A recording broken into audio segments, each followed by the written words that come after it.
repercutindo o desfecho da COP30 e os reflexos das decisões para o agronegócio brasileiro.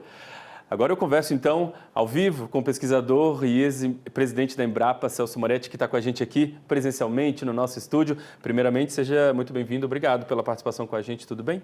Tudo bem, Felipe. Boa noite a você e todos que nos acompanham aqui no Agro Mais. Bom, Celso, você viu de perto, estava por lá, né? Acompanhou alguns debates, enfim. Essa edição teve a AgriZone, né? Que foi super elogiada por todo mundo. Na sua avaliação, no seu balanço, para a gente começar a esquentar essa nossa conversa, queria saber se você traz para a gente alguma avaliação positiva, se essa COP30 deixa algum legado positivo para o agronegócio, tem um reflexo positivo ou, de repente, algo negativo. Enfim, qual a sua avaliação, principalmente quando a gente encaixa o agronegócio nessa COP30?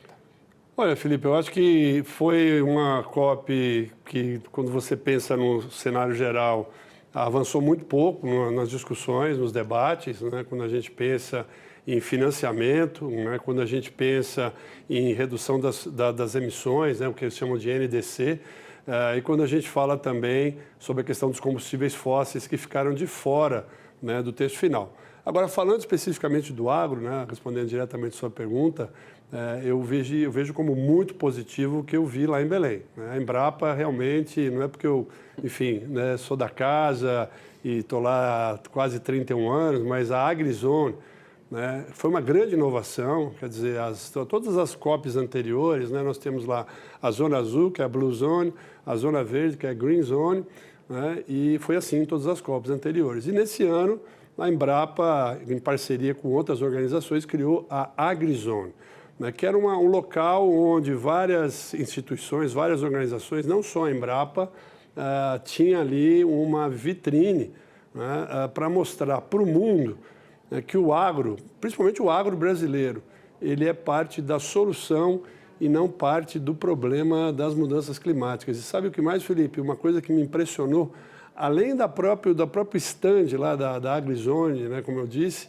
né, uma coisa que me impressionou demais foi a vitrine, quer dizer, foram os campos experimentais, né, que estavam lá mostrando, né, a soja de baixo carbono, o sorgo de baixo carbono, as diferentes forrageiras, né, que o Brasil cultiva, a maioria delas que veio da África, e as delegações que iam visitar ficavam muito impressionadas. Então, esse foi um ponto muito positivo. A gente tinha, de fato, uma missão, ou quando a gente conversava sobre as expectativas para a COP, a gente falava muito que uma das bandeiras do agro, um dos objetivos do agro nessa COP, seria passar uma mensagem de que o agro faz parte da solução e não de problemas para as questões climáticas, né? O Brasil, nessa COP30, conseguiu passar essa mensagem, o agro brasileiro passou a imagem do Brasil como um exemplo de práticas conservacionistas, tecnologia, políticas públicas. A gente cumpriu esse papel? Eu creio que sim, Felipe. Em grande medida, o que foi apresentado, né, não só pela Embrapa, mas pelos parceiros que estavam lá, é que, como eu disse anteriormente, o agro ele é parte da solução. Eu vou citar aqui o exemplo da soja de baixo carbono. Ainda durante a nossa gestão à frente da Embrapa, nós demos início a esse projeto Soja de Baixo Carbono. Convidamos 7 organizações, empresas privadas, cooperativas, para participar dessa iniciativa. E lá em Belém, né, nós conseguimos mostrar que, usando o conjunto de tecnologias que estão previstas para a produção de soja de baixo carbono, e aqui, Felipe, eu cito, né, o plantio direto, eu cito a fixação biológica de nitrogênio, que deu, né, o prêmio, aí, o Oscar da Agricultura Mundial para a pesquisadora Mariângela Hongria, a gente já falou aqui em uma edição anterior, né, mostrou que é possível reduzir em até 30% as emissões de gases de efeito estufa na produção de soja. Lembrando, o Brasil tem 50 milhões de hectares de soja no campo, né, uma safra passada, esse ano deve ficar aí próximo a isso, né, e também, além de reduzir emissões, possibilita o sequestro do carbono. Então, os números finais, Felipe, foram que o Brasil consegue chegar até, na produção de soja de baixo carbono, e reduzir em quase 60% as emissões e aumentar o sequestro de gases de efeito estufa. Bom, a passagem do discurso político para a ação, eu acho que talvez seja um dos grandes desafios que o Brasil tem. Eu queria saber a sua avaliação em relação a isso, o que é preciso fazer, de repente, um reforço na comunicação seria um caminho? Sem dúvida, Felipe.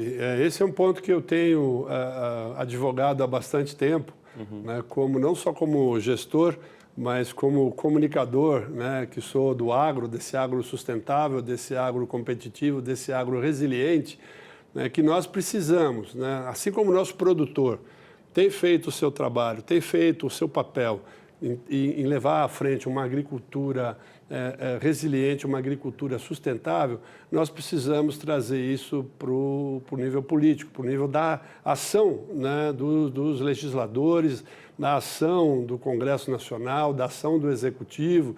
Você veja, o ano passado, Felipe, nós discutimos aqui o Sistema Brasileiro de Comércio de Emissões, o SBCE.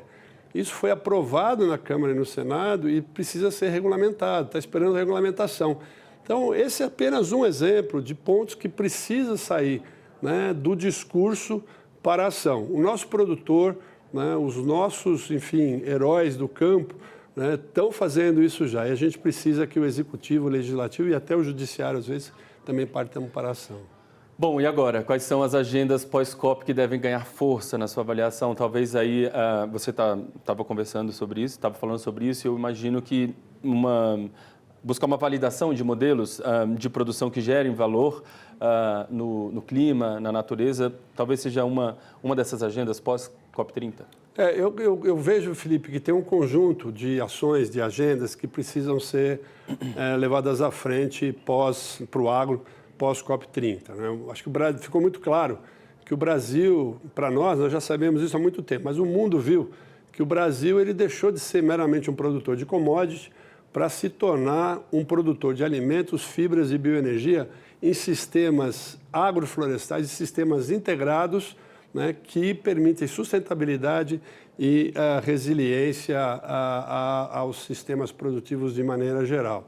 Nós precisamos também, né, eu acho que esse é um ponto, Felipe, que ficou muito claro para nós lá, a questão do agro e da floresta.